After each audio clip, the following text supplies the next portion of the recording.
What is going on, everybody? Welcome back to another edition of the Underworld Stackfest, brought to you by Player Profiler here at RotoGrinders.com. That's a mouthful. That's a lot of. We got a lot of names going on in this show. A lot show. of long words too, several syllables to put together. Yes, exactly. I am your host, Erik Beimfohr. I'm joined this week, just myself. We're tag teaming. Week 5 here, myself and Dario. Offstein, Matt could not be with us.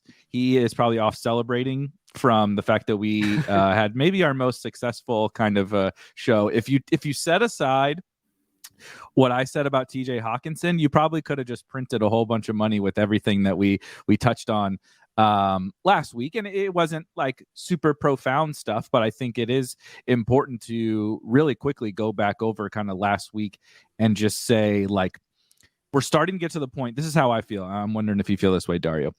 I'm starting to get to the point where, of course, we don't know everything. Frankly, we still probably don't know very much. But we're starting to pick up some kind of team level trends, league level trends, and some things we can sink our teeth into a little bit more, and feel really good about, like, in every single, matchup, kind of what the Lions are going to do, right? What the Bucks are going to do. We're going to talk about some of these teams. What the Falcons on the opposite end of the spectrum from those two. What are the Falcons going to do? Come out and run the ball 14 times in a row in one of the highest total games of the week. And so I think we're at least getting, not necessarily to have we solved world hunger, of course not, but I think we're getting to the point where we're starting to at least understand some of those things that can, weeks 1 and week 2, we don't know what to think, really. And I think we have a little bit better idea of that right now. Yeah, definitely. A 4-game sample, I mean, it's huge compared to when we were talking about week 1 and knew absolutely nothing, or week 2 and we just had one game to go off of. But like you said, I think that there's a lot that is still changing. And, I think that, like, the broadcasters keep talking about how, none of these teams played in the preseason. September is like a warm up for them. And we've already seen so many injuries. I mean, we've got Andy Dalton and Teddy Bridgewater starting games. Kenny Pickett's already taken over the starting job. Bailey Zappi is on the main slate this week. Like, it's simultaneously we have the rookies. Although Kenny Pickett's pretty old, he probably could have played many years ago. Kenny Pickett and Bailey Zappi, right, on one hand, and then we're still trotting out Andy Dalton and Teddy Bridgewater on the other hand. It's right. Wild how this season's coming together. Yeah, no, and the fact that Jimmy Garoppolo is already fully in, like, it's just been, I think we talked about this last week, where it's like, oh man, it's week 4 and we're already talking about these nobodies, and it got way worse this week. So it did. Yeah. We're gonna, like, really have to. I feel like you have to dig really deep to just find anything interesting or appealing on this slate. What do you think? Yeah, that's 100%. So you mentioned kind of, oh my gosh, I can't believe. And that's what we were talking about with, like, Josh Reynolds. Last week Matt wouldn't shut up about Josh Reynolds, and that was right, and certainly turned out to be even more right when DJ Chark was out on Sunday. But I made kind of the joke, like you mentioned, like, oh my God, are we okay?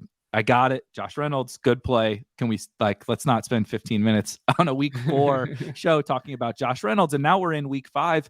And I agree. It's not only worse from, like, an injury perspective.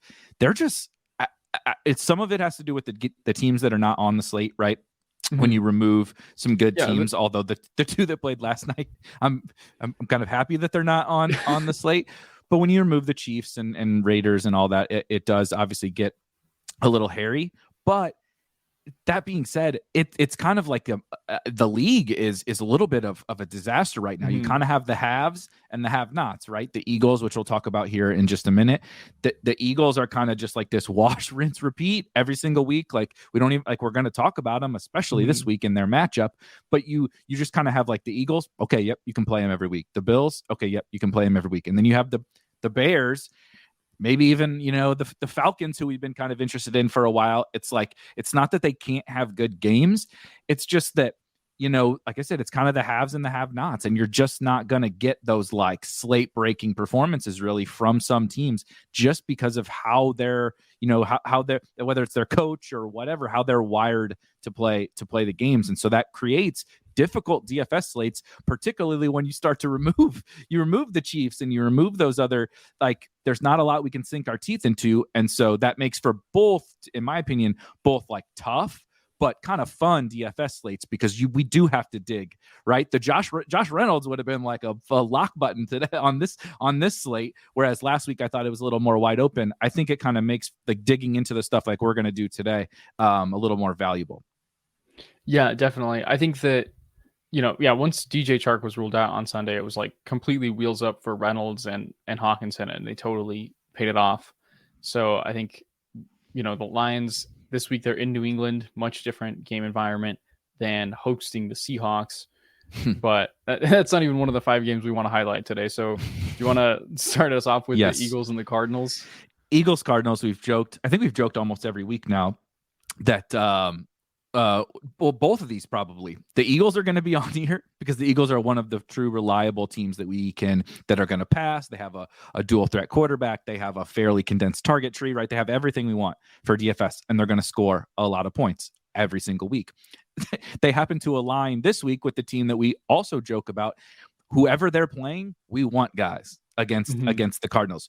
That we talked for a half hour in the week 1 show about the Chiefs. And frankly, that was the only game that the Chiefs have really looked truly awesome on offense all year. And it was against this Arizona Cardinals team. The game is also in Arizona. So we have no, weather concerns.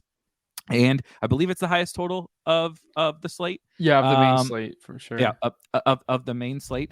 The thing I really want to kind of get your two main things that I'm struggling with this game is how easily do you think we can spend up for Jalen Hurts in on this slate when we'll get to some of these other quarterbacks that exist that are not maybe amazing, but they're like more than $2,000 worth of savings on DraftKings from Jalen Hurts. And then how are you going about attacking that Eagles pass game where we're kind of ping-ponging game. Dallas Goedert's just kind of like putting up 12 points every week, but we're kind of ping-ponging games between AJ Brown and Devonta Smith. And then we got the Miles Sanders game. Shout out to Miles Sanders, by the way. I played him every single week for the first 3 weeks. And then in week 4, when I pivot off, that's when we get the explosion game. But, they're kind of ping-ponging around the Eagles, guys. Do you have like a kind of a lean into how you want to attack them? I think that it's been interesting to see the Cardinals, like Byron Murphy has done a really good job shutting out. First, it was Devontae Adams, and then Cooper Kupp had just about his worst game in fantasy that we've seen in the last year plus. So they have somehow been able to keep number 1 receivers a little bit quiet recently these last couple of weeks.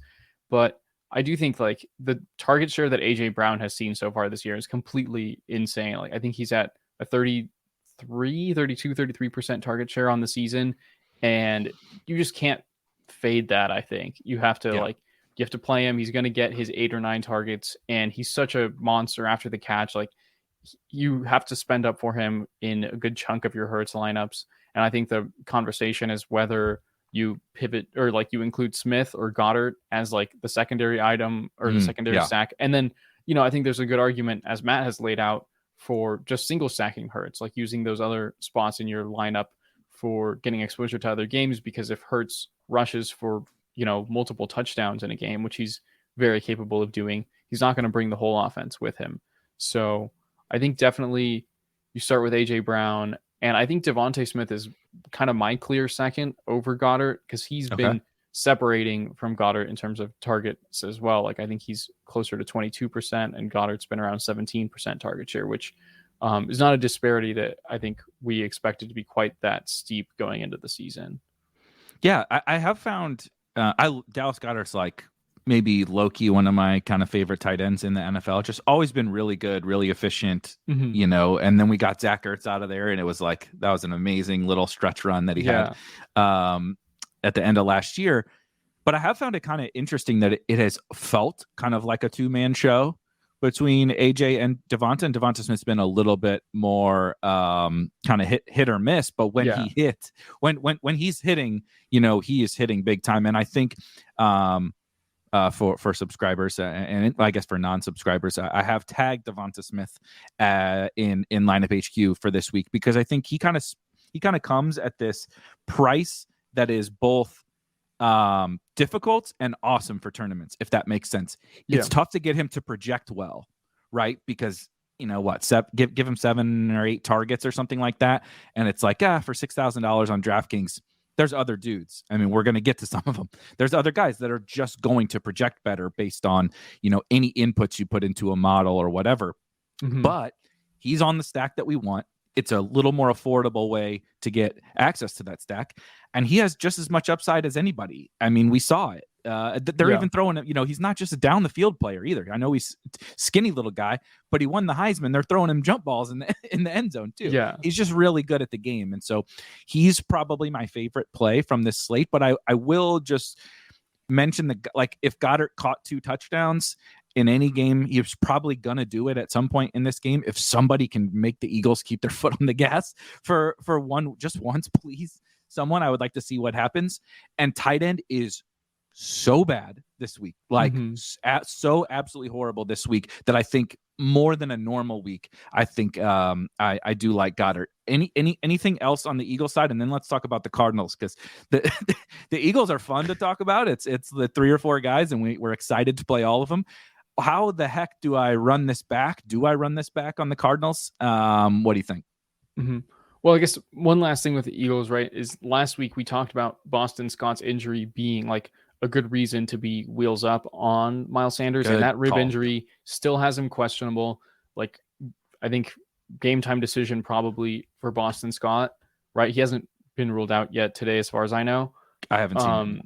So definitely keep an eye on that, because I think playing Miles Sanders, I think he got to I want to say it was 20 some carries last week, 26, 27 carries. So, even if any game he gets to 20, you want to have him in your lineup. And another week without Boston Scott could be another big Miles Sanders week. And we've hit on how good the Eagles defense is. And if there's any type of scenario where they do choke out Cliff Kingsbury and his, Cardinals offense, it could be another big game for the running game, which is, of course, Miles Sanders. The way he's taken over there is, I think, something that, again, was unclear preseason that sort of found its way into clarity. I can't play him now. I'm just going to be totally honest. I think everything you said is brilliant. I think he's a really good play. Last week I liked it. I've liked it almost every single freaking week, is Miles Sanders, Eagles defense, because and it's so funny because he's almost kind of hit in a couple of the games and been okay in a couple of the games. Mm-hmm. And I think he had one bad game. And then last week, just how it goes sometimes with the slate dynamics, you don't have it.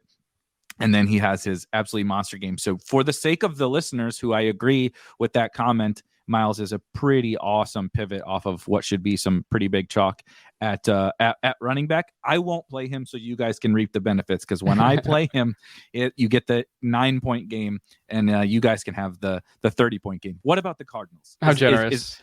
Yeah, exactly. What about the Cardinals? I've seen some people talk again about the tight end thing with Zach Ertz, mm-hmm. and then Hollywood Brown. Can we do it? Rondale looks.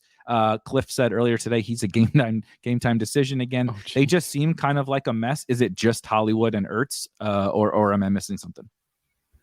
Yeah, I mean, Rondale, I was looking at the usage last week, and I was surprised to see he came in and immediately got, I think it was about 16% of the targets.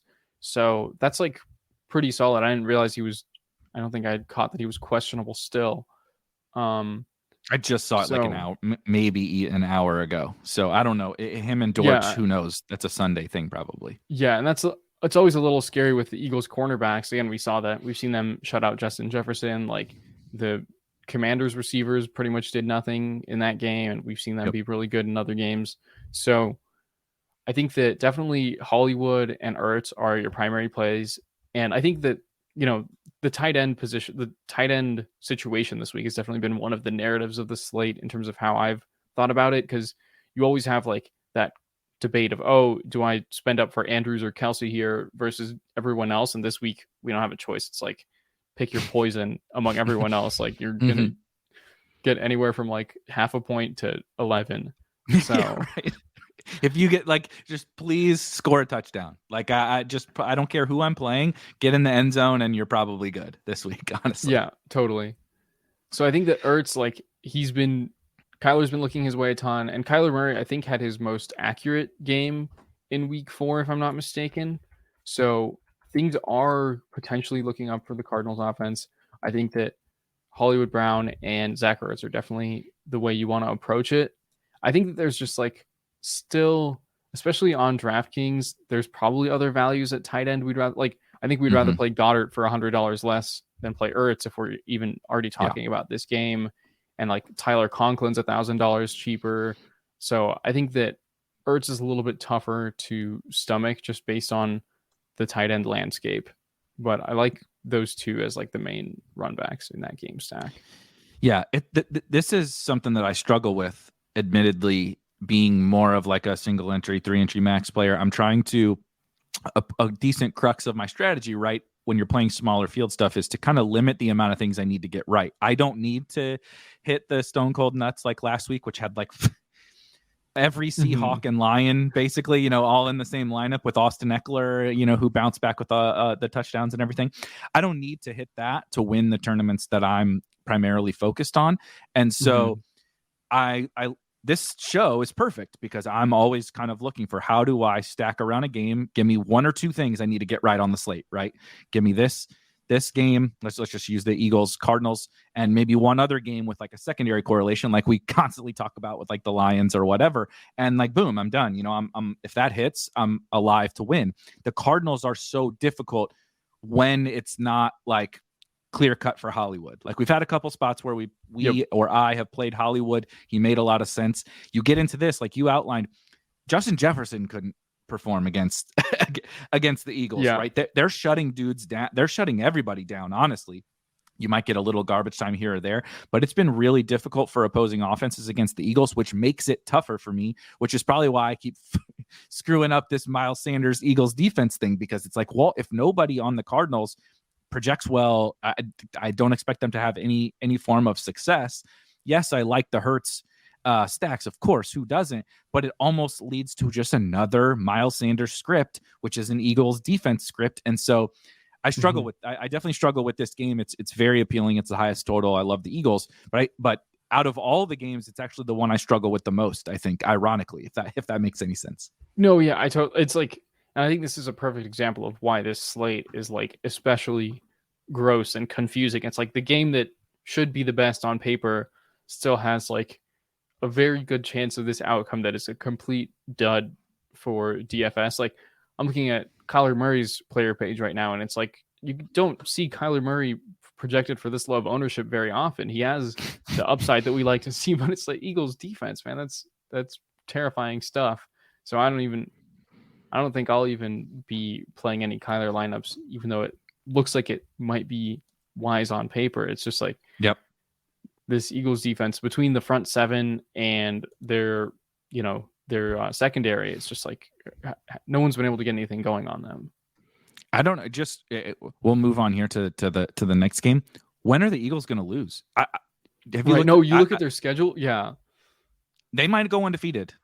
I mean, I'm not trying to totally overreact to 1 month of football, but I don't really see a game. They don't have anybody in the division. I mean, unless Dak comes back and the Cowboys somehow, their next sneak 5 something games out. They're playing at the Cardinals, and then they get the Cowboys at home, Steelers at home, at the Texans, Commanders at home, at the Colts, Packers at home. That could be they could be 10-0 or 11-0 going into this Packers game.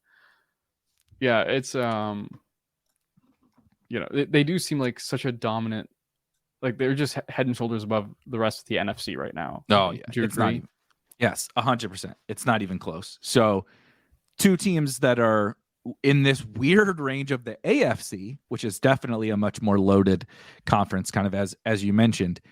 The Chargers go to Cleveland to play the Browns, and it's another one of these weird freaking Browns games that have like kind of like last week. I don't want to compare the Chargers to the Falcons, but last week we had a fairly high total, some appealing fantasy plays. You can understand why guys on the Chargers, guys on the Browns in both the matchups with the total, etc., all look good for DFS. And then you were mentioning kind of something before the show, which is exactly what played out in the Falcons and Browns game last week, where it's like, look, Amari looks good, Njoku looks good, London looks good, Pitts looks good, and then both of these coaches just said, "F this, we're running the football." Yep. And like the Falcons won the game absolutely win the game with 14 straight runs in the second half. And there's clips of Arthur Smith at halftime are coming out to the second half, like, getting all the old school Boomer, getting his guys fired up. We're about to run the F out of the ball. We're going to run the ball. We're going to run the ball, blah, blah, blah. And like, just old school type stuff. And that's what I get concerned with, kind of like we talked about with the haves and have-nots. I really like both these offenses. This is not the same game as the Falcons, because I do expect the Chargers to kind of attack the Browns secondary a little bit more. But would I be surprised if this was kind of another dud game, even though both offenses look good? I wouldn't be surprised. So tell me how the heck to come at this one, which is what, the second highest total. So, we're on to the top two totals of the week, and I'm still feeling kind of shaky. Yeah, I think that like you pointed out, the key difference between this game and last week's Browns game is the Chargers, their run game is actually their short passing game, right? Like Joe Lombardi, very pass heavy. Justin Herbert, even though he's been playing through his rib injury, leads the league in passing yards through 4 weeks. So like that's pretty remarkable. They're number 5 in team pass plays per game, number 3 in pace of play. So I think that this is just another game where I expect I think, is Myles Garrett been ruled out? I know he's back, but Clowney is not. Well, Clowney's not ruled out yet, but I believe Myles Garrett is not on the injury report. Okay, but this Browns pass rush is not fully healthy, and Justin Herbert, I think he's got another week to recover from the rib injury, and I think he might be a sneaky good play. I actually put this out in the Roto Underworld newsletter. Is like he looked mostly like himself last week. We had one really bad game coming, 10 days after the rib injury. Now it's been a full 2.5 weeks, because it was on a Thursday night game in week 2. Yeah. And I think that there's a chance we see the Justin Herbert we know and love in this game, and at fairly low ownership. So I think that this could be a potentially huge game for the Chargers offense. And Keenan Allen is still not trending to play this week, right? So another concentrated target share toward Mike Williams. I think Gerald Everett had like a midweek injury too that is not looking very optimistic, right? Right.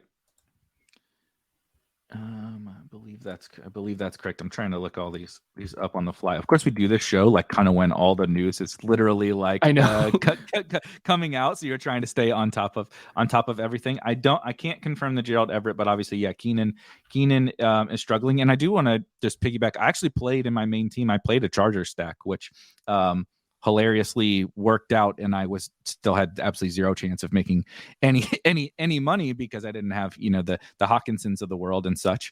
But I totally agree. And now it was the Texans, but I thought Herbert looked awesome. I thought Mike Williams looked awesome. Mike Williams was kind of dominating targets. Josh Palmer, that's what I wanted to ask about. He got hurt last week. I don't know what the latest is on him. So anyway, looks like he was limited on Wednesday and Thursday. Okay. And I mean, the West Coast teams, we don't get the injury reports until later on Friday. So I'm not sure we'll see. What I would just probably say is monitoring this whole situation, because it's going to kind of get lost in the shuffle over what tends to happen, right? Is we get the news like now Thursday and Friday that like shakes up the slate, and everybody's like, we feel certain about those situations. Then come Sunday, you get maybe some secondary ones, right? If like Mike Williams was out or something like that out of nowhere, people would definitely make some pivots and stuff. But like when you get a Josh Palmer or a Gerald Everett situation, the ownership is not really going to change too much. People are kind of locked into what they're doing and locked into the best plays and all of that. And monitoring the Josh Palmers and the Gerald Everetts and obviously Keenan Allen can turn this from a already condensed target tree, like you mentioned, to like, do we just need to freaking play Mike Williams? Is Mike Williams like all of a sudden, and Eckler 100%, and Eckler, and then you have, like we talked about last week in this game, and we can touch on briefly on the Brown side, right? If you do think they're going to establish it with Chubb, nobody's going to play Nick Chubb again. We talked about Hunt last week. You can kind of always sprinkle some Hunt in, and then they have 2 guys, right? Basically 2 dudes in the passing game, Amari Cooper and David Njoku. That's condensed on their side too. And so I do think this game is pretty appealing for for tournaments. It's just definitely something you're going to kind of have to monitor a little bit more than some of the other games. Right. And then obviously the ultimate indicator of whether a fantasy game will explode or whether a football game will explode for fantasy purposes is what did these two teams do when they met up last year? And in case anyone forgot, the Chargers and the Browns had an absolute shootout last year where this was the game where Brandon Staley earned his reputation for going for all those fourth downs. Baker Mayfield kept his foot on the gas. So if it worked for us last week, I'm just saying we have to put it out into the universe that these two teams went absolutely nuclear last year when they played each other. I think the final score did both teams had 40. I believe so. Yes. That I'm pretty sure that game 42 to 47. Good Lord. I'm not saying that people were chasing because of that, but there were multiple other times where like Browns games got kind of popular, but I understand why. You had obviously the good run game, but then you had at times either really condensed target trees to the Jarvis Landrys or Odell for a small stretch or whatever. And the Browns secondary, the Browns defense is kind of the same situation this year. Mm-hmm. Up front, when healthy, really good, vulnerable on the back end, which leads to potentially some big time DFS games. And I think that Chargers game, the Chargers defense was so bad that the Browns became like everybody thought like, oh my God, the Browns can have these huge games moving forward the rest of the year. And it was like, no, it was literally the Chargers. It was just the Chargers. I have that fear about a couple of other teams. Go ahead. And I think the Chargers defense has been one of the most improved units over the course of the offseason. Yeah. But the dangerous thing here is like Bosa's still out, right? Like they have like two cornerbacks questionable. So like maybe we do see that terrible version of the Chargers defense again. But I think that obviously like I'm not legitimately endorsing only looking at last year's results for your DFS strategy, just in case anyone out there is taking me literally. But yeah, I think that, like you said, Kareem Hunt, I still think he's a great play because he's getting the same usage every week. And it's just been some weeks he's going to get the touchdowns. And we haven't seen it in weeks 2 through 4. We saw it in week 1. And it's very plausible any given week. I think on FanDuel, he's still like $3,000 cheaper than Nick Chubb, which is pretty insane to me. But yeah, overall, the Chargers run defense wasn't good last year, still not looking particularly good this year. So the Browns could very easily establish it with Chubb and Hunt and then find their spots to let Brissett pick apart the Chargers secondary. So I think this game definitely has the potential to be like, sneaky nuclear, just like last year, I guess. Yeah, exactly. It is funny. We were talking about that before the show, and I've considered just pivoting to the tout that just says let's play the games that blew up last year after going on. I don't know how many shows it was. I do several every single week, and talking about TJ Hawkinson in a very negative light, literally every single show, and then him specifically being the one guy you need to win tournaments. Will put your tail between your legs. But as we move on to kind of another game here, probably the most popular quarterback of the slate. Interesting kind of nuances to this game as well. But we have Bucks at the Falcons. Bucks are actually favored by 10, and that might grow. Kyle Pitts is out. So the Falcons, who want to establish it, now have even one less weapon when the Bucks make them not establish it. And the Falcons kind of look to be trending. I know that they've pulled out some wins and had some good games, but just without Kyle Pitts and kind of how they're winning some of these games, it seems a little smoke and mirrors to me. And then you get the Bucks kind of getting healthy, right? Getting healthy-ish, but getting the receivers back. Offensive line still a little bit shaky, but throwing the ball a ton. They look a lot more like last year's Bucks to me. And I mean, the spread is double digits, so everybody is clearly worried about the Falcons. But I'm pretty worried about the Falcons' ability to put up too much of a fight here. But they have some, I don't want to say easy bringbacks, but like, yeah, I mean, if this game's going to remain competitive, there's particularly one guy on the Falcon side when we're doing a game stack show that makes it pretty straightforward to kind of run back any Brady stacks with. But where are you starting with on Bucks and Falcons? And I'll pull up the There we go. Thanks, Steve. Yep. I think, like you said, it's Drake London all the way for your run back. Like, especially with Kyle Pitts ruled out, Drake London's already been commanding 30+% target share as a rookie, which is pretty insane. Where is he? There we go. And so we'll start with Tom Brady here. And what other player would you say we should lock in from? I was looking for his face and I forgot that we have him as a little goat. But this is not who I want to start with, but I do think Greg's question about Cade Otton, because Cam Brate just got ruled out today, speaks to how this game is kind of tricky on the Bucs side, right? At least on the Falcons side, like you said, you can go in and just kind of, let's just pick Drake London, because honestly, if anybody's going to blow up the slate from the Falcons, it pretty much has to be Drake London. But on the Bucs side, Godwin back, Julio's questionable now, so who knows what's going on with him. They do technically have punt tight ends available. You do have Fournette, and Brady is basically free on DraftKings at $6,000.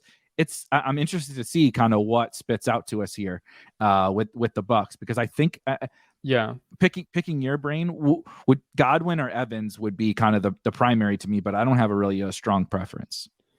Yeah, I think that Godwin, like, he got 10 targets last week in his first week back. I mean, that was not something I think I expected to see, where they, in week 1, they put him back out there. He hurts his hamstring, and you kind of would have thought that they'd ease him back in the second time around, but they just went, nah, dude, go ahead. Like, you're good.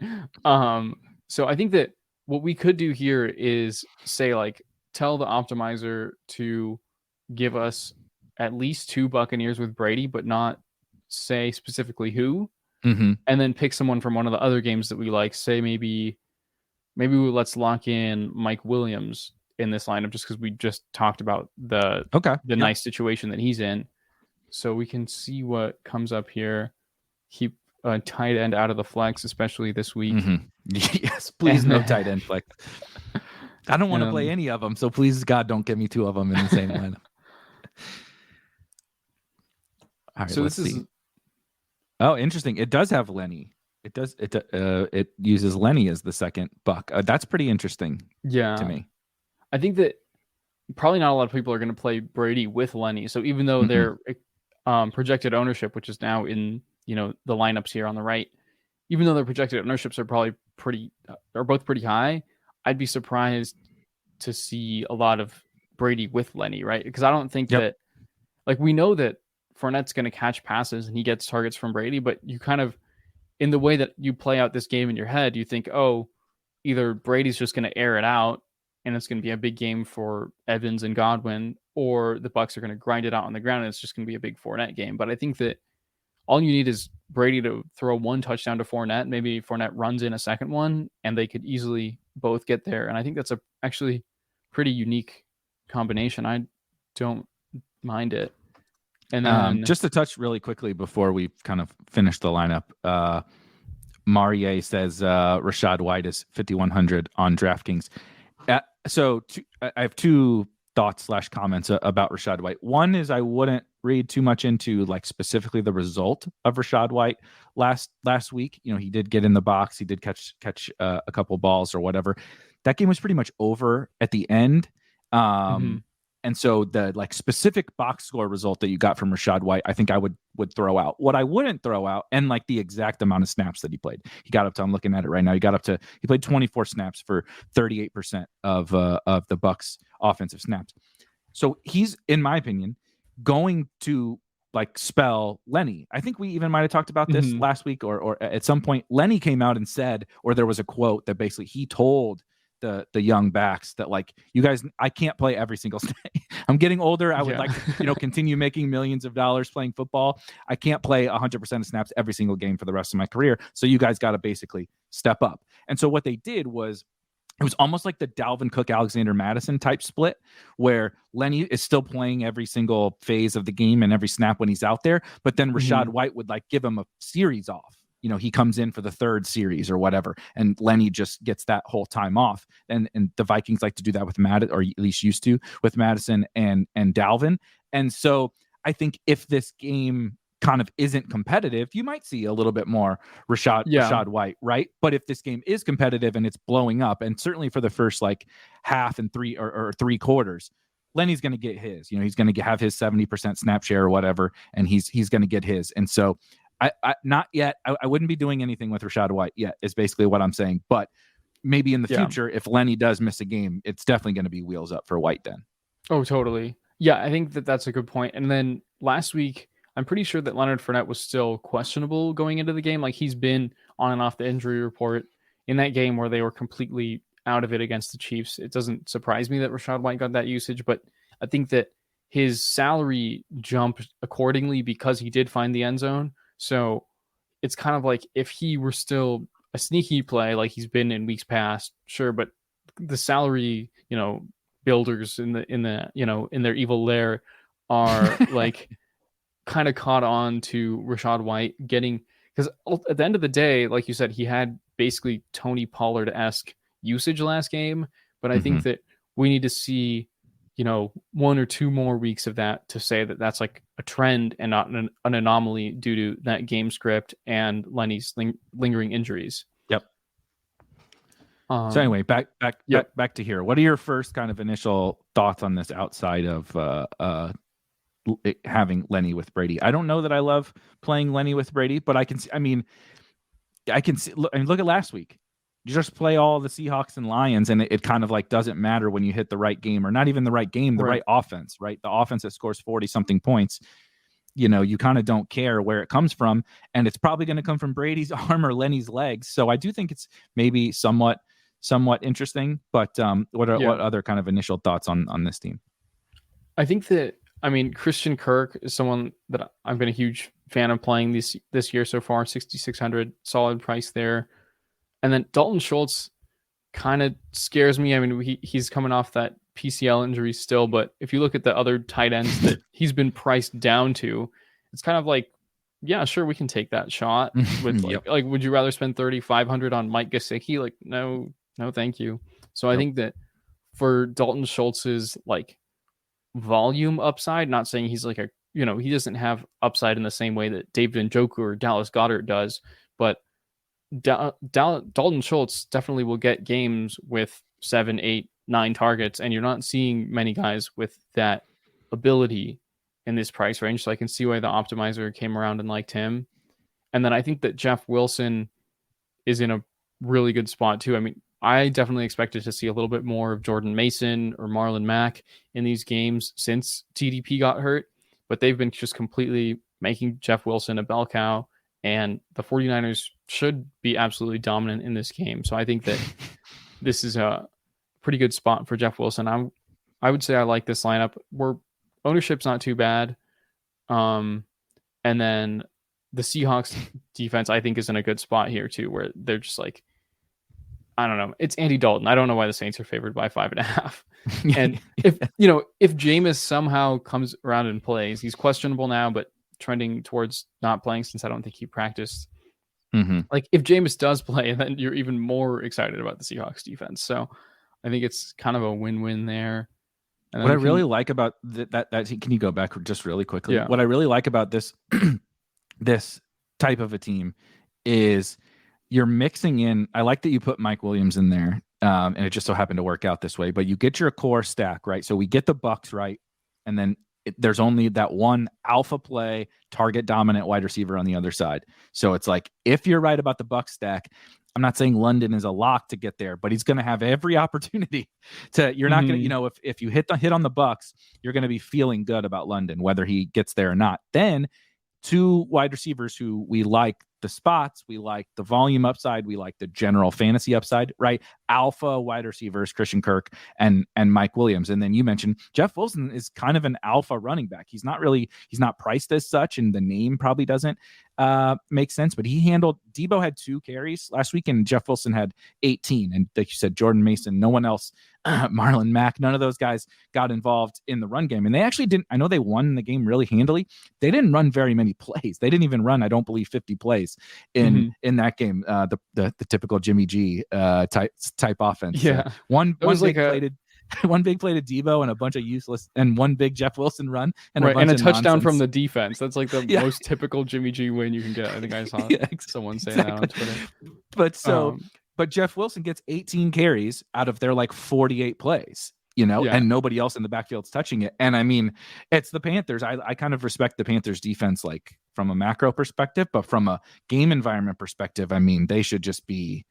I just don't see how Baker can do anything against this defense. So I really like kind of how you fit those pieces in around your stack, right? I thought it was a really good way to handle this, that like not every other piece has to perfectly correlate or whatever, but you get that game right. And then you just have all these kind of like, I would call them alphas, right? You're going to get all the volume you possibly want and all the upside you possibly want, and they fit perfect around that stack. No, yeah, I agree. And then I think that a lot of times, so the way this optimizer works is like it does try to force those like secondary game stacks, but I think that when you do a double stack with your main quarterback, it reduces, like it accounts for a certain amount of stackage already, if you will. So it didn't necessarily force another game stack in here, although I think we could, I think that the Jaguars and Texans game is a very good one to pick some secondary stacks from. And I also think that the Saints and Seahawks game is going to be another decent one to pick secondary stacks from, where we can pick up Olave and one of Metcalf and Lockett, and then just like jam those two into a lineup together. And if that game hits, they're propelling that lineup even further. 100%. I'm curious to see what kind of some of these. There's my guy Zay. Very excited for Zay. He's questionable. But he's been limited at practice. We're hoping that Zay is going to be back. What do you think? Let's. I know we're game stack show and stuff, but fitting in some of these running backs around your game stack, like Marie asked about Mostert. So we talked about Jeff Wilson. We've obviously talked about Lenny. You kind of have some of those chalky-ish running backs in the Damian Pierces of the world around that kind of 6K range. Was there anyone to you that kind of stood out? I do kind of like Mostert, but my general point and / question is running back actually feels kind of wide open to me this week, maybe for one of the first weeks. And like it definitely didn't feel wide open to me last week, even though maybe it should have. But it feels kind of wide open to me at running back. And so are you kind of prioritizing you're going to that stack first and then seeing kind of what running back fits, or how are you approaching that generally? Yeah, I think it's definitely some of that where it's finding out who will fit afterward. I think I already mentioned Miles Sanders kind of when we talked about the Eagles Cardinals game. I know he's getting priced up now a decent bit. I do think that both of the Patriots running backs are really interesting to me this week, because Damian Harris and Ramondre Stevenson, obviously they're splitting reps pretty evenly, but we know that Ramondre is getting a lion's share of the pass catching workload. Yeah. And then they're playing the Lions. Like did we forget that, Rashad Penny had like 150 yards and 2 scores last week. So I think that either of those guys can be a solid play in a lineup. And I definitely will be trying to get exposure to both of them this week. And I think that, there's a good chance, I would say, that one of them ends up with like multiple touchdowns. What do you think on that? Yeah, this feels like what we talked about with the Eagles and Cardinals, where because I can't like pick, or because I don't feel comfortable picking between the two of them, just like I don't feel comfortable with the Cardinals, and thus the Eagles become a trickier stack. Because what will happen a lot of the time for me, and I think I'm human just like everybody else is, and I mostly like hand build just a small amount of teams. I can't decide between Ramondre and Damian Harris, even though I like them both. So when I'm making one team, I'm like, just give me Jeff Wilson, right? I know Jeff Wilson's going to get if the running backs score points for the 49ers, it's going to be Jeff Wilson, right? If the running backs score points for the Bucks, it's going to be Lenny. So you just move, but those guys get more ownership then too. Yeah. And so I'm trying to change my mindset a little bit and force myself into some of these like Patriots, like you mentioned. Yeah. And I think it's tricky because Ramondre is like very chalky this week. And then so is Damian Harris on DraftKings. His FanDuel price is, kind of ridiculous. So it keeps his ownership a little bit lower there. But yeah, and Jeff Wilson's ownership is also not particularly palatable. So it's kind of like you said, I think this slate is especially tricky because the plays that are good on paper, then you have to like eat this chalk. And what are, in these games that are already so, I guess mid, like if we're going to use Yes. Gen Z language here. So yeah, it's tough. I think Jamal Williams, obviously in another great spot. I've already talked about how I don't think the Lions should really be underdogs in this game.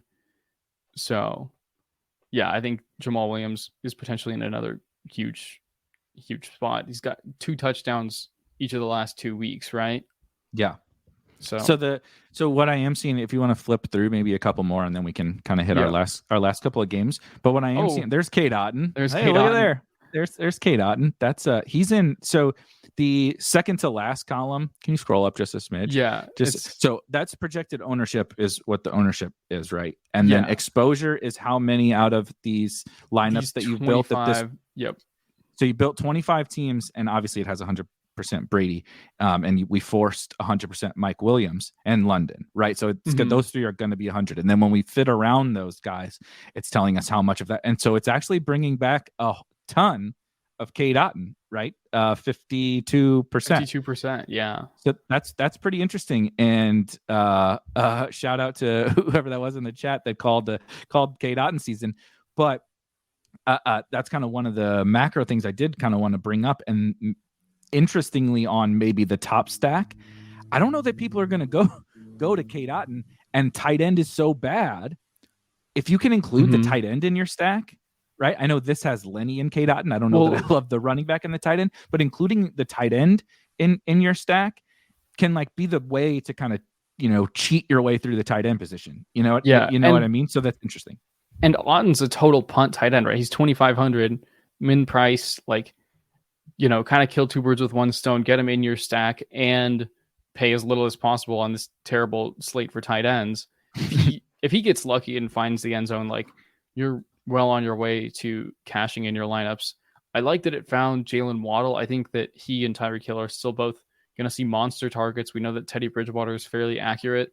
So I think that that's a good spot for him this week against the Jets.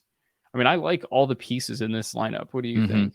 Yeah, definitely. I'm glad the same thing with you with Waddle, and then Waddle and Tyreek both. I think a little banged up. That game's not very exciting. You kind of see this all the time, right? It's like because we don't want to stack that game. I mean, I don't say we. I mean, like generally as a community, nobody. The Teddy Bridgewater Zach Wilson game is not particularly exciting to everybody, and the total's low. Blah blah blah. That the Waddles and Tyreeks and such of the world, the Garrett Wilsons and Elijah Moores and Breece Halls and everything, their ownership falls too because they don't project necessarily better than anybody, and they're not in a game that's necessarily better. But Waddle versus whatever Godwin or something is really not that different, generally speaking. And so, he was interesting to see in here. The Cade Otton thing has me shook a little, 50% Cade Otton, but I think it's I'm glad it spotlighted a couple of those things. Yeah. And then I think that let's just take out Lenny for the sake of seeing what other stacks it puts together. And then I just want to see what happens if we up the correlation a little bit. Then we can run this again. And then for everyone at home who's wondering, like, oh, where can I get this tool? What is this? What I'm looking at? So this is our player profiler custom GPP lineup genius. It's part of our DFS Dominator package, which you'll see here includes these 5 tools. It's only $45 for just the DFS Dominator package, and then currently we have a deal to get $50 off the all-in package, which is normally $135. You can get it for $85 through the rest of the month of October. So if you go to playerprofiler.com, subscribe, you can use all these tools, build your correlated lineups, and then, build lineups like these with, Brady, Godwin, Evans, Drake London coming back off of it. What do we see here, Eric? Tony Pollard is kind of shocking. If you put like a Patriots running back in there, I kind of think that would be like super, super fascinating. I don't even necessarily hate Herbert, but there's some, the Harris and Ramondres, I think, for me, probably we'll maybe. I don't mind pivoting that to Harris. You can, and then you have the Seahawks. Just to hit on, Cody asked a question that happens to kind of come up here, with just the tight end and the defense landscape. He's like, how do you feel about kind of punting at both positions? And I would say I love I love that punting. This team has Higbee, but you saw like the Otten team before punting down to that $2,500 to $3,000 tight end, and then punting down at defense, where again, I don't really think that there's necessarily anybody that's that much better at defense. We have the Cowboys projected as one of the highest owned, and they're also 2,500 like the Seahawks, but I do really like them. I mean, the pressure that they're getting for 2,500 is really nice, like you said, but you have other teams down here with good matchups, that are either good matchups or they're good defenses for cheap. So totally like that. Yeah, I mean, I think as far as punts go, like, the Cowboys being 2,500 on DraftKings feels like a misprice. Like Micah Parsons, and we saw, I guess it's another case of the Monday night game happening after the prices are set, and I bet that they would be higher if they had the 7-sack game for Stafford going into their algorithms, but they didn't. So that's like they're chalky because of that. And I think the Seahawks against the Saints, like I've already said, are in a good spot. And then so we have $300 here. If there was one spot in this lineup we wanted to improve, like maybe Tyler Higbee, nothing there. And I mean, definitely okay leaving 300. The Pollard thing was just surprising me. He is we're getting like 10 million questionables. I don't think any of these are real questionables, but Tyreek is questionable. Pollard is questionable. Teron Armstead is questionable. Xavier Howard is questionable. So Kamara is questionable. CD is questionable. So lots of questionables. Like I said, I don't think that, I think most of those are more probable than questionable, but lots to monitor this week for sure. Lots to monitor. Definitely. You can just flip through a couple more of these. We got McCaffrey and Mostert paired up here. I don't think I can do CMC, but I can see why it's doing that when you look at the team, right? If you get the double stack, Cade Otton and Mike Evans with the Drake London bring back, we have Mike Williams there, who's a great play and not cheap.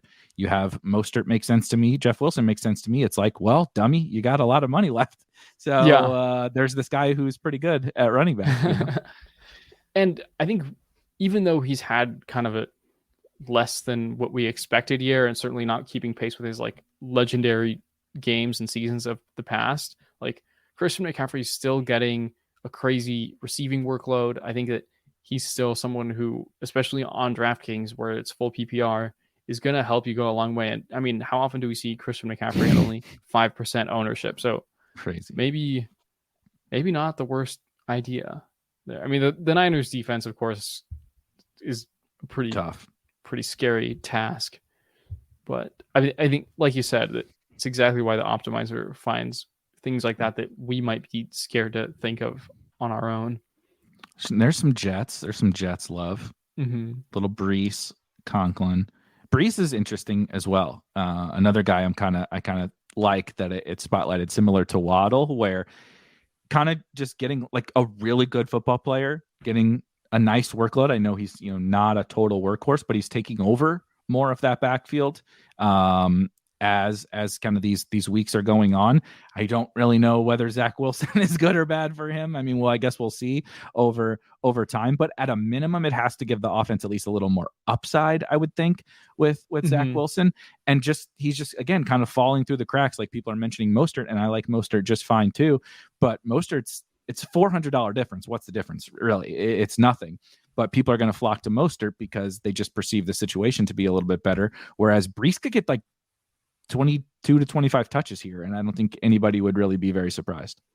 Yeah, I mean, it was kind of out of the blue when last week we saw him actually take over the backfield. I mean, I'm looking at his player page right now on Player Profiler, and his snap shares went from 44%, 27%, 50%, up to 64%, and he's seen more than 5 targets in 3 of his 4 games, more than 10 targets in 2 of his 4 games. Then again, Joe Flacco is gone now, but he still had 6 targets last week in Zach Wilson's 2022 debut. I think that he's another guy in that price range, very chalky and very high upside at a friendly price. So I think that definitely someone looking to get exposure to this week. Got a Miles Sanders lineup in here with AJ Nice. Brown. I like this a lot. It's an interesting way, not even just necessarily Miles Sanders, but that approach of the kind of couple Eagles.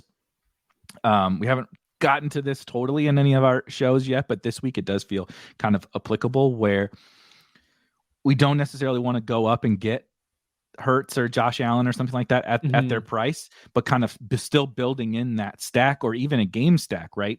Brady's so cheap that it doesn't really make sense, but maybe like old school Brady, you could have done this. Like when Brady was 7,500, be like, well, I can play Trevor Lawrence. Let's just say Trevor Lawrence. I can use Trevor Lawrence at 5,600, save 2,000, still get Brady's weapons and get another game stack of like the Jags Texans this week.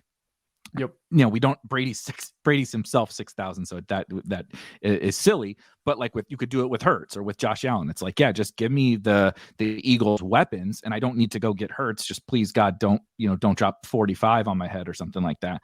And you kind of build in like two game stacks into one lineup. Totally. Yeah, I think that. I mean, that's it's a little riskier there to do it with a guy like Hurts or Josh Allen than it is with Brady, who's like not going to get any rushing production whatsoever. Whereas Hurts or Josh Allen could easily bury you with 15 points on the ground. Yep. But I like I think getting unique with your stacking like this. I mean, look at this. We got Eckler and Mike Williams in a lineup together, which we talked about the potential for huge target concentration there. They're both extremely low ownership for some reason. And man, that is crazy. Garrett Wilson, we talked about the Dolphins receivers, but I think Garrett Wilson in this game is also pretty wheels up for me. So this is like a good way, a lot of really good pivots here to like fit around this very chalky Brady Godwin stack. This is really nice. Yeah, I like seeing, like you said, because it's doing that process of making your lineups unique. It's doing it for you. We don't have to think through like, okay, I'm playing this chalky Brady Godwin, with London stack or whatever. How do I who can I play? Who can I not play? And you don't have to like necessarily just take every single one of these teams at face value, right? But you're seeing as we click through these things, I'm like, okay, oh, Garrett Wilson. Yeah, I can put Garrett Wilson in there. I can put Mike Williams in there. I can play Miles Sanders.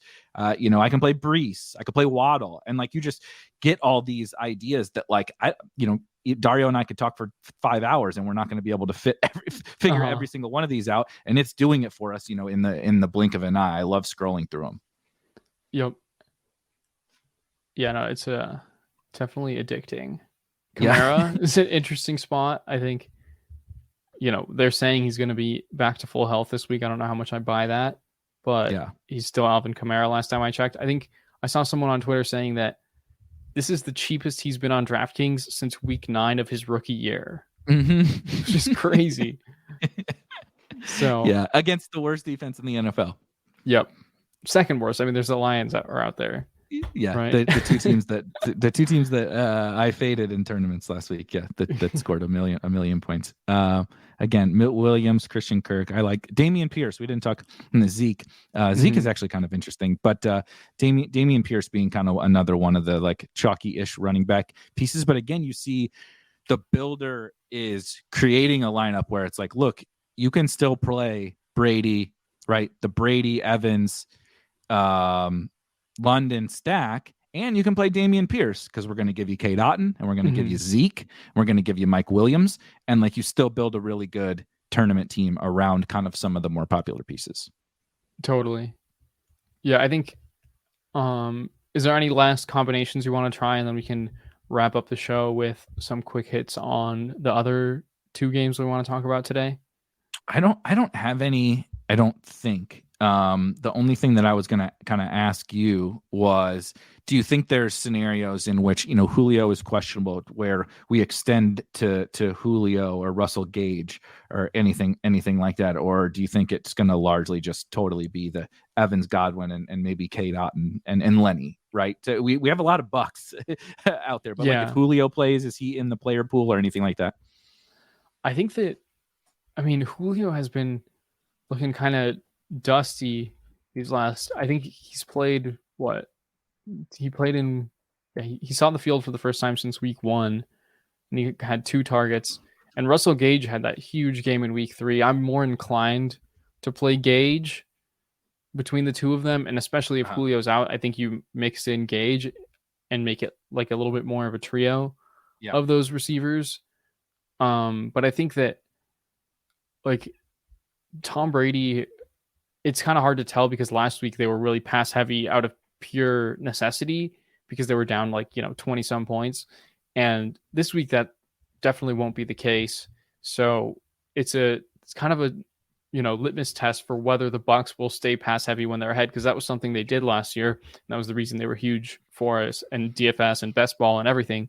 Like in week 1, when they beat the Cowboys, they couldn't finish in the red zone. So I think this is kind of another, like I said, it's just a test to see whether the the Bucs will stay pass heavy when they're ahead, because we haven't really had a chance to have that hypothesis tested much yet this year. That's a really great point, and one where I'm kind of it leads into kind of 2 quick games that we'll hit on and then get out of here. Is the assumption is it's kind of funny in 2 ways. The assumption is that the Falcons matchup is so good that it's just we're right back to last year wheels up on the Bucs. Now I know the price is very good, right? Tom Brady at 6,000, Godwin at 5,900, etc. I get it, but like for weeks, this was not the same old Bucs. We frankly weren't even interested in these dudes. Like they were bad. You know what I mean? And now they're like the highest owned stack. But it's a good matchup and pricing. So I get that. But it's kind of funny that is the case. And what you said, they ran the ball 6 times last week. 6.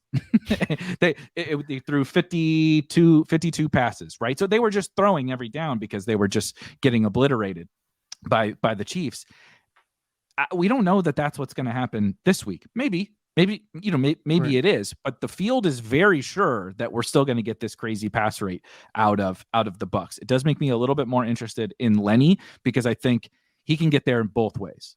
If they keep passing, he can just smash from catching passes. We've seen it all the time. If they do maybe take the foot off the gas a little bit, there's Rachaad White concerns, but I mean, maybe that's like a 4th quarter concern. And if Lenny ain't got there by the 4th quarter against the Falcons, he probably ain't getting there anyway. So I just think it's interesting, that the field is we're setting aside all the concerns for Brady and the Bucs because the matchup and everything, the price is right. Whereas a lot of other times we don't do that. You know what I mean? Like we don't just set aside, we're not setting aside the concerns about the Bears and not saying that we should or shouldn't, but we kind of pick and choose when to do that. One team that we talked about last week, I want to hit on this because I do think this game's really interesting for tournaments, is Texans Jaguars, where you do kind of have, I think, Trevor Lawrence as a pivot off of Brady, although he's going to be, I think it's going to be those 2 guys. Those are they're the chalk somehow. Yes, which is hilarious to think about, right? Tom Brady and Trevor Lawrence, but they get the Texans.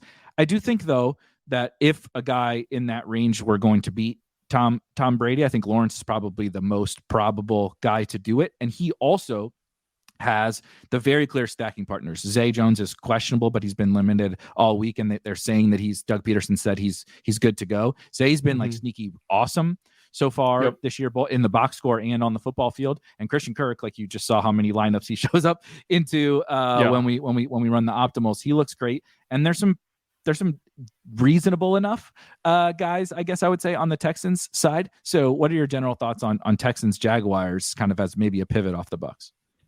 Yeah, I think it's hard to stomach a chalky Trevor Lawrence. Like I think he's looked better this year, but a lot of his underlying metrics are still not necessarily blowing me away. Like he's gotten a little bit luckier with touchdown variance. He had a big game against the Chargers, but I think that he's not doing any, like his QBR is 58.8. Like that's just above league average. He's number 11 overall. Like he's not like Tua where we're seeing like, oh wow, this is a huge leap forward for this guy. It's kind of like, he was just so bad last year that getting to okay is remarkable to us. Yes. But I think that just makes it really tough for me to to want to play him.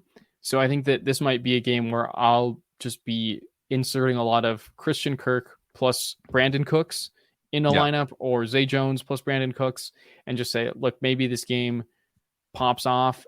And even if this game does, like, even if the game doesn't go too big, I think Kirk and Cooks can still both definitely get there because they're the alphas in their respective offenses.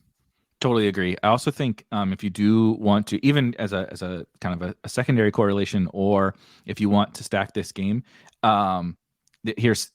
we talked about it's only week 4. We shouldn't be talking this much about Josh Reynolds. We should never be mentioning these names ever. But this tight end slate is so gross. The Texans tight end production, like across the board, has been like really good this year. It's just been we don't really know who it's going to be, right? Mm-hmm. There's been Brevin Jordan, there's been Pharaoh Brown, there's been OJ Howard popping up for 2 touchdowns. They brought back Jordan Akins. Now they cut Jordan Akins. And Pharaoh Brown this week too, yeah. And they cut Pharaoh Brown, and Brevin Jordan is questionable. I believe he did not practice again today. So I think it could be OJ Howard time. He's 2,600 on DraftKings, and so I think, like, if you're playing Christian Kirk and you're like, I don't want to play Cade Otton or something, and I need a punt tight end, I actually think OJ Howard makes a fair bit of sense. And so I just think there's a lot of ways you can, even if you play Brady, to play, you get the Christian Kirk thing, and then use your punt tight end or play Cooks or whatever. I just think that this game is going to have fantasy goodness. I don't know that it's going to be the slate winning game stack, but I definitely feel very confident that it's going to have fantasy goodness. One last game that I'm not as confident is going to have fantasy goodness is Seahawks and the Saints. Looks like Andy Dalton is going to be the starter for the Saints, and we have soon to be Pro Bowler, I guess, Geno Smith on the other side. Soon to be MVP. MVP Geno is this kind of where the buck stops, though, with Seattle? Not necessarily for fantasy, that we don't want to play any of these guys, but is this kind of where maybe Seattle slows down a little bit and we want to lean a little more heavily on the Saints side? Or how are you feeling about this last game? I think that, this Saints defense has been one that has been pretty good since like 2017. They had a bit of a resurgence, right? But they've just been losing piece after piece in free agency because they just can't afford to keep everyone. They drafted so well, they couldn't afford to keep everyone. It happens to any team that drafts well. And they're kind of struggling to generate pressure this year. And Geno Smith has been really good against just like when he's not pressured. So I think that Geno Smith's, for example, his clean pocket completion percentage, I think Matt touched on this last week, it's 84%, number 1 in the league.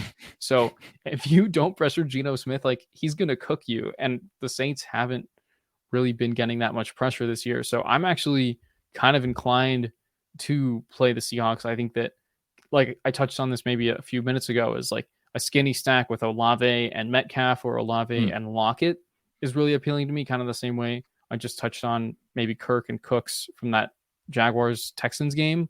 Yep. I think that, like, maybe this is the week to, like, just go, big dick energy and play Geno again, and maybe he gets you there. But I think that, like, this is a great game for some just more skinny stacking. I'm still worried about Alvin Kamara, and it's like, you don't want to really touch any of the tight ends on either of these offenses. So it's kind of just like a Tyler Lockett, DK Metcalf, and Chris Olave game for me. And I think that the over-under is 46.5. Like, there should be enough offense here for something, to happen for these receivers. Yeah, definitely. Cody is definitely in on Olave, in case anyone couldn't tell. I definitely like Olave. The only concern for Olave is projected ownership. He's projected to be our highest owned wide receiver on the slate, and I don't have a negative thing to say. Michael Thomas is out. Chris Olave's target earning ability has been like so head and shoulders above what I thought it was going to be in the NFL. I knew he was a good football player. I thought he'd be an awesome, like, role player, right? Like, I hate people say this all the time, like, oh, he's the Deshaun Jackson. I don't mean it like that, but I mean in terms of how impactful and of like a role player you could be, right? Deshaun Jackson's not Devontae Adams, Right. but he's a really impactful football player. I kind of thought about Chris Olave in that way, right? Give me my 6 to 7 down the field targets every single week. Just do the little things and help my offense. I did not expect going to be, lapping the entire NFL in air yards and averaging double digit targets, but the field is on that with Olave, right? And so I wouldn't fade him in 150 teams, but I'd be smart about how I play my Chris Olave. I agree. I don't think I can do it with Kamara, but it's kind of the same sentiment. Like we talked about with the Bucks thing. Everybody is like, we're back on the Bucks. What happened before with the Bucks doesn't matter. And I get it. I agree. I don't have any issue with anybody on the Bucks this week, right? I think it makes sense. But everybody has that same feeling. And the Falcons haven't went out there and just gotten torched all year. I know that their defense is not great, but they're not out there being the Seahawks defense or the Lions defense. You know what I mean? They're 2-2. They're winning. They should have beaten the Saints in week 1. They'd be atop the division right now. They had the ball. They marched down the field against the Rams as well, right. and could have won that. They could literally be 4-0. We're sitting here talking about how bad they are. 4-0 Falcons. They could be 4-0. And so all I'm saying is that you mentioned the Geno thing, and then I was bringing up Kamara both as like the counterpoints to that. Geno is balling out of control, and now you can say it's matchup, whatever, but you still have to make the throws. You still have to play. Not everybody crushes in every good matchup, right? Bailey Zappi's playing the Lions this week. He ain't gonna do what Geno did. Go ahead and spoiler alert. That one's not gonna happen. You still have to perform, and so, but nobody's gonna play right now. This week it's Brady and Lawrence, and maybe we'll pay up. We're done with Geno. It's over, right? Why can't Geno just go do it again and go get 25 fantasy points or whatever here? I think it's reasonable. I don't think the Saints, like you said, are as good as they historically have been. I kind of think, again, just like the Bucks thing, my expectation is like no pun intended, the Bucks stops here with the Seahawks and we don't kind of see that explosion. But everybody thinks that. If everybody thinks that, like the Geno to Metcalf with the Olave bring back is like looks a lot more appealing in tournaments, and Alvin Kamara looks more appealing in tournaments. If the Seahawks are going to go score some points and maybe we get a little more receiving from Kamara with Dalton, right? I just think this game is one that at face value, you're kind of like, I don't really like it, but everybody thinks that, and everybody's going to go to the other games. So I'm glad we touched on this one because it's fascinating for tournaments. Next week we're going to have a conversation about like, yep, we knew it. That Geno was a fraud, or holy shit, Geno is actually really, really good. Yeah. No, this is a very like beggars can't be choosers slate. Like, we just have a lot of gross games, a lot of gross options to choose from across the slate. So we just kind of like, like we said on the top of this show, like we got to dig deep, and like there's not really many freebies on this slate. Like it's kind of a lot of just guess and check and see what happens. And then it's one of these games you feel uncomfortable with that's gonna blow up. I have no idea which one it's going to be. Probably not the one that I pick or we pick or whatever, right? One of these games is going to blow up. Seattle, Houston, obviously, Tampa Bay could come out and drop a 40 spot here on Atlanta or whatever, but it's generally not the one. I know that there's not necessarily math to back this up, but when everybody thinks the same things, it's generally not the ones that we all kind of expect to happen, right? We expect the Bills to go score 40 every week, and they haven't been doing it. Not even close, actually. We expect all these things to constantly happen, and they most of the time they don't. So, like I said, I liked the Seahawks game being on there, and some of these games that are maybe look a little grosser at face value, but because of this slate, the opportunity cost is pretty low, right? The opportunity cost is like, okay, I didn't stack the Eagles, but they're super expensive. Like outside of that, it's like there's not really much opportunity cost. There's no opportunity cost at tight end. And so then it's kind of what games are you stacking? And I think, if you want to eat some running back chalk or whatever, but in general, I think this week, like just kind of being contrarian. Is it like you saw Mike Williams at 1% with no Keenan Allen against the Browns? Like, come on, dude. Like, you don't have to play Mike Evans. Play Mike Williams, play Christian Kirk, right? I love Olave, but play Christian Kirk. Like you can make pivots that are great plays that are contrarian this week. That's kind of what I've learned in the last hour talking to you. It's really started to kind of feel more true to me. Well, and I think we talk about expected value, right? And it's like, if you follow the chalk and the chalk does hit, you're never going to win as big as if you go contrarian and that hits. Like, it just, by the laws of probability, right? Like, if we're on this Bucks game and everyone else is, and it does go nuts, like, sure, you'll do well. But if you're on the Seahawks Saints game and that hits, or if you pick the right Texan and Jaguar as your secondary stack, like, that's where you build lineups that are going to win in like every contest that you enter them. So that's what we're trying to do too. 100%. So I do want to hit just a couple of the people's Fail Mary asking Kamara ownership. I think people will still be pretty scared off by him. I'm not going to put an exact number on it, but I wouldn't be worried about his ownership in tournaments, because I think the general sentiment is just like, what can you even project him for? I mean, he's questionable, first of all, still. What can you even project him for touch-wise? So I don't think he's going to be super owned. And Aaron also asked, are you going over under on Kamara's ownership? And then, more Kamara. Perfect spot for him to break out. I agree. It's just, there's a lot of uncertainty around that, and I do think there's a good clip of opportunity cost at running back. All right, last thing before we get out of here. What's the I try to wrap with what's the hot take? What's the tournament winning stack, game stack, since this is a game stack show? What if you got to put your feet to the fire? I got to put your feet to the fire. Which game do you have to stack? What's the Lions Seahawks game of this week? Or the last year's Browns Chargers?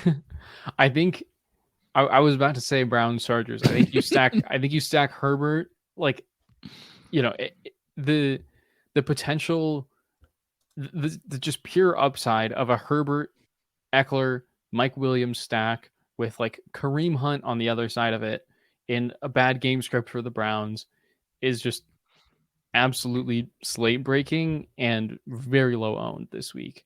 So I think that's my call. And I feel more confident about that call than most weeks where it's like, oh, there's so many good choices. How do I pick it? This week it's kind of like, I guess it's this one.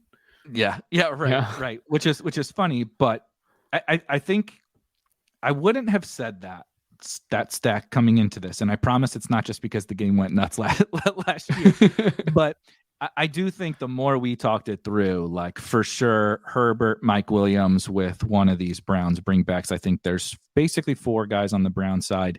I like the fact that there's running backs you can use, expensive wide receivers, a little bit cheaper wide receivers, pending Josh Palmer's health or whatever.